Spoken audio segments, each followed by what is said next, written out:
Naalala mo ba yung tinuro sa atin ni ma'am tungkol kay Rizal sa pagkakalisteryo, paglilitis at pagkamatay niya? Alam mo, na-curious kasi talaga ako kung paano siya itinrato at kung paano siya pinarusahan ng mga opisyales nung panahon niya. Kaya nga gusto ko rin talaga malaman kung paano pinahirapan si Rizal at kung bakit siya ikinulong. Sa anong dahilan, di ba?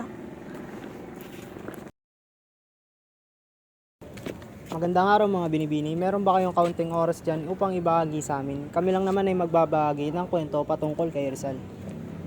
Kung may mga sapat lang kayong oras mga binibini, ito ay malaking pasasalamat namin. Meron sana kami babahagi tungkol sa kasaysayan ng ating bansa. Ayun.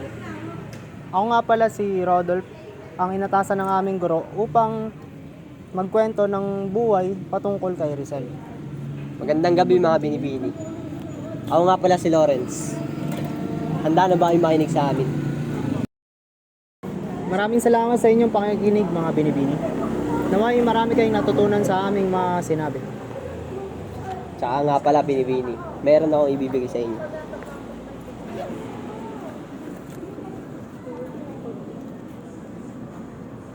Ito binibini, lumang libro na yan. Nakakatulong yan sa inyong darating na paglalakbay.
Magandang umaga, Binibini.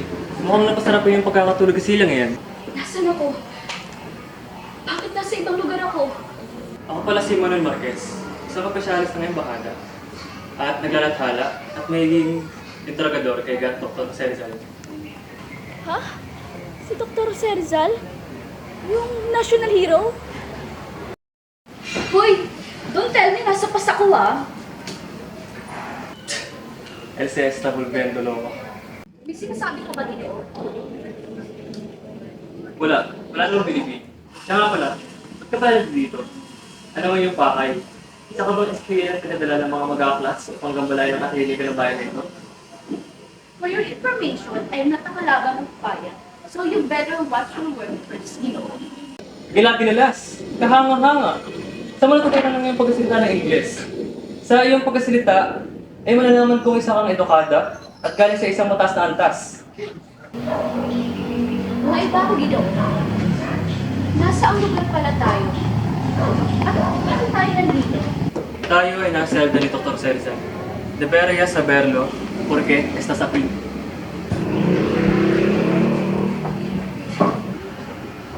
Magandang umaga, Ginoong Marquez. At sino itong iyong babaeng kasama?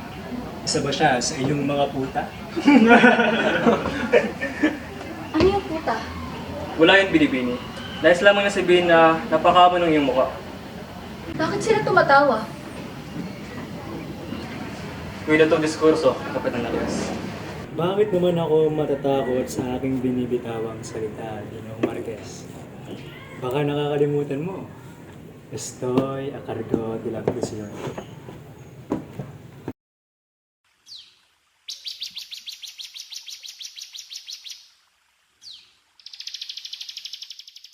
Kay ganda pala dito. Hindi ko akalain na maaliwalas pala ang mga kapaligiran dito. Kay sarap pagmasdan ng mga puno at halaman. Kay sarap pakinggan ng mga huni ng ibon. Ngunit di ko maiwasang mangulila sa aking bayan. Ganito pala ang pakiramdam kapag nangungulila ka sa lugar kung saan ang iyong kinasanayan. Mahirap din kapag nangungulila ka sa taong mahal mo.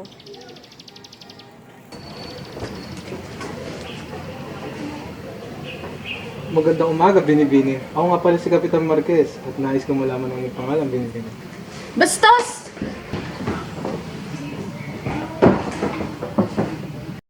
Hindi ako nagkakamali, piliin ka, Binibini. Ngunit sa susunod natin pagkikita, baka hindi ko matiis at ipilit ko na ang sarili ko sa'yo.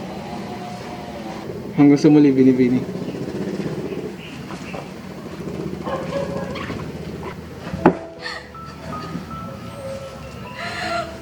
Hindi ko akalain na mapapastos rin ako dito. Wala silang pinagkaiba sa mga kalalakihan sa kasalukuyan.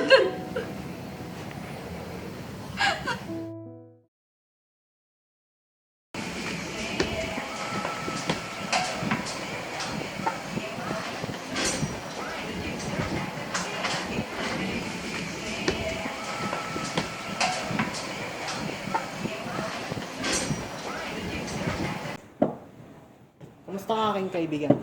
Kaibigan, maupo ka. Bakit di kayo naparito? Gusto lang kitang kamustahin.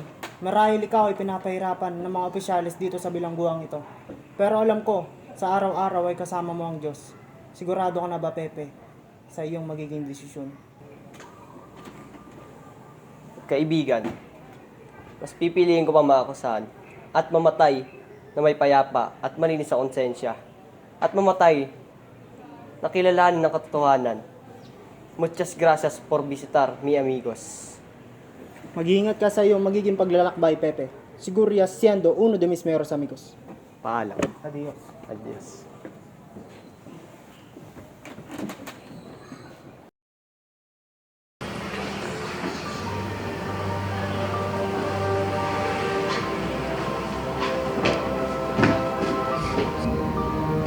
Doctor, que hay de la persona admirada por muchos y considerada como una persona está en prisión. Anong rason ba't ka na ba rito, Kapitan Arias? Hindi ba sapat ang pag-uusig sa aking pamilya? Pagkuha ng aking mga ari-arian? At pati na ang aking kapatid na lalaki at bayaw ay papatapon? Pinagtataas mo ba ako ng boses? Rizal! Hindi hadas! Walang katotohanan ang pinaparatang sa akin. Ang mga taong katulad mo, kung makalaban sa pamamahala ng Espanya, ay nararapat namin na makulong at mamatay sa kanyang sariling bayan.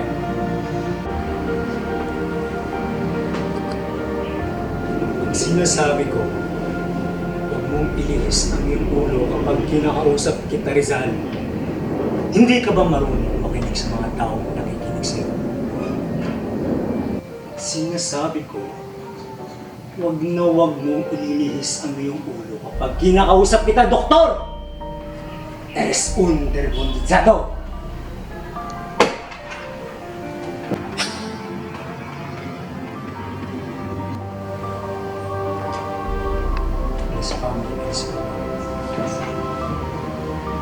Wala ka bang bayan?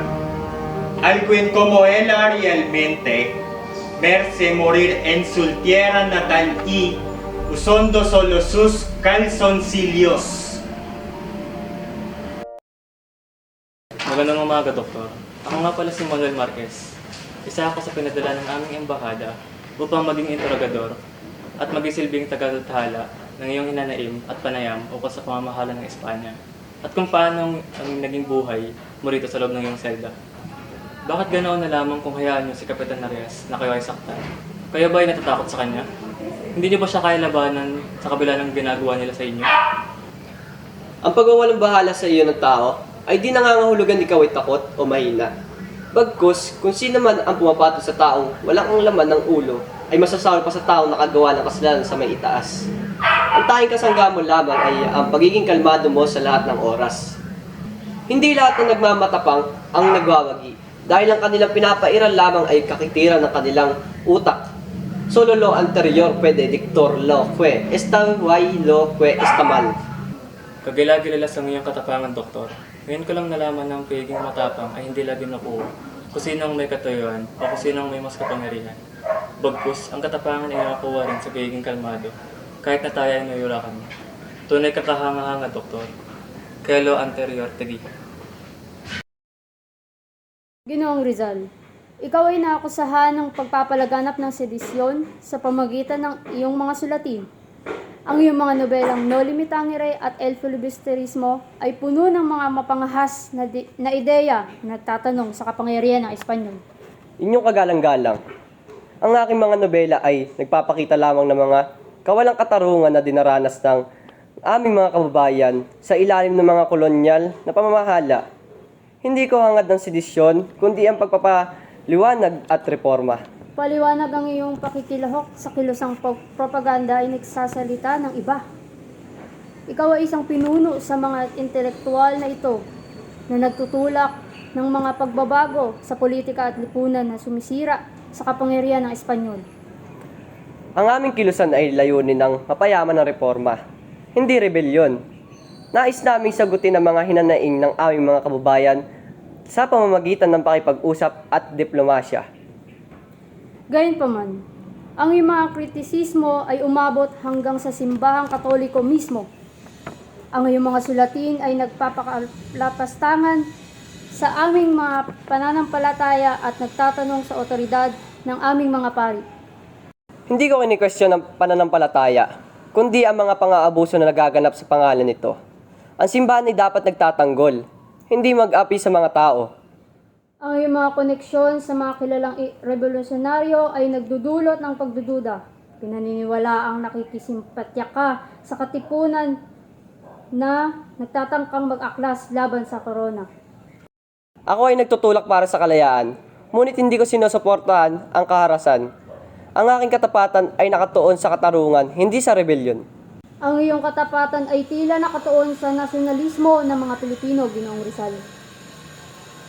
Ang iyong sulatin ay nagbibigay ng inspirasyon para sa kalayaan na nagbabanta sa mismong pundasyon ng pamahalaang Espanyol. Ang aking pagmamahal sa bayan ay hindi maitatatwa. Gayunpaman, ito ay isang pagmamahal para sa progreso, para sa katarungan, at para sa dignidad ng aming mga kababayan. Hukom, sapat na, Ginoong Rizal. Ikaw ay naakusahan ng mga ito. Hukom, ikaw ay nahatulan ng kamatayan sa harap ng hukumang ito.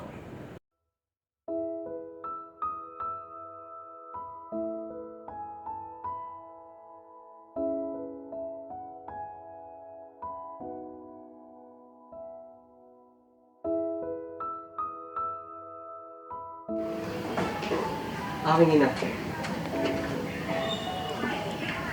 ikaw lamang ay naririto. Nais ko sanang sabihin sa inyo na bawat araw hindi ko kayo nakalimutan.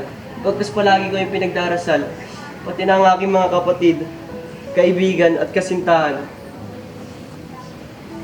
Wala kang dapat ipag-alala. Alam ko na inosente ka. Hangad mo lang makakabuti sa ating bansa at sa ating lipunan.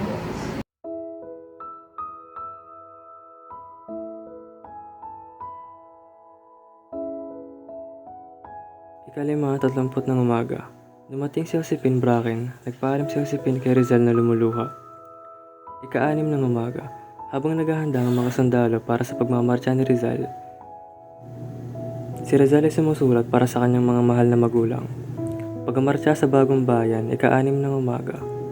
Nagsimula ng tumunog ang mga trompeta sa Fuera sa Santiago na siyang hudyat na nagsimula ng pagmarcha. 4 na armadong sundalo ang nanguna, sunod naman ay si Rizal na nasa pagitan ng kanyang tagapagtanggol. Pagkaraang mamatay ang isang bayaning martir, nagsaya ang mga Espanyol at nagsigawan ng mabuhay ng Espanya. Dahil isang malaking tagumpay sa kanila ang kamatayan ng pinakamaigpit nilang kaaway, nagpatugtog pa sila ng masayang Marcha de Cadiz. Hindi alam ng mga Espanyol na ito na ang pagkamatay ni Rizal ang siyang naging pundasyon ng bansang nagsasarili. Ang kanyang mga naisulat ay nagutyok sa nasyonalismo. Pilipino at naghawan ng landas para sa revolusyon ng Pilipinas, kanyang napatunayan na mas mabisang panulat kaysa sa espada. Mamatay akong natatanang sa likod ng dilimang bukang liwayway. Kung kailangan mo ang pulang pangulay, dugo ko'y gamitin sa kapanahonan ng liwanag mo ang lalong kuminang.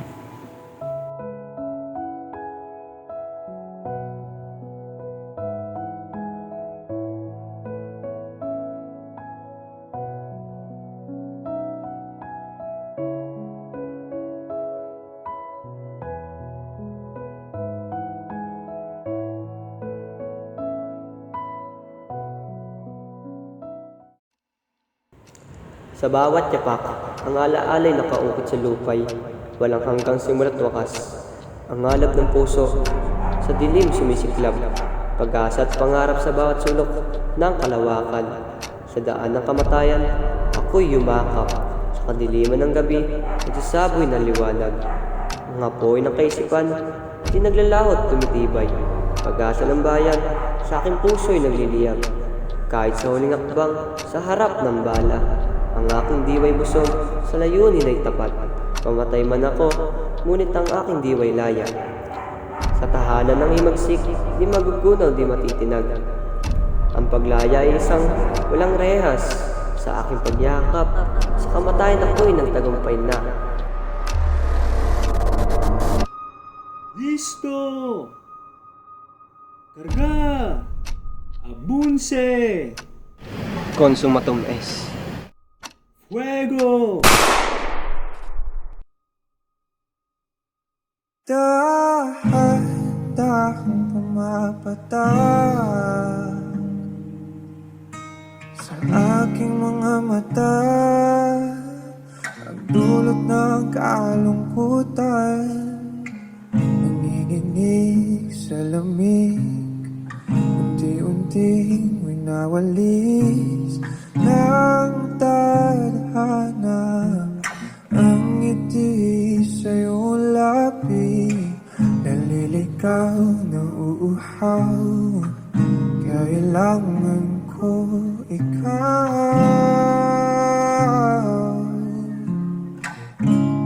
tanging ikaw. Di na sana itong sa ganito, umalis ka man bukas ng pinto. Maghihintay sa'yo pagbabalik. Dami pinong iyayakap at mga halik, umasa na muling magkakamit. Lahat-lahat ng atin ay ibabalik na katulad na habang pumapatak ang luha.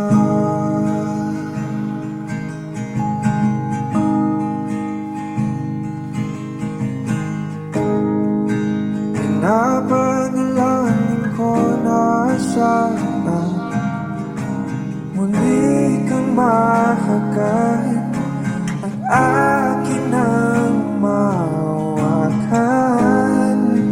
Ang iyong mga pangakong para sa akin lang, mga sandaling kay sarap naman balik-balikan.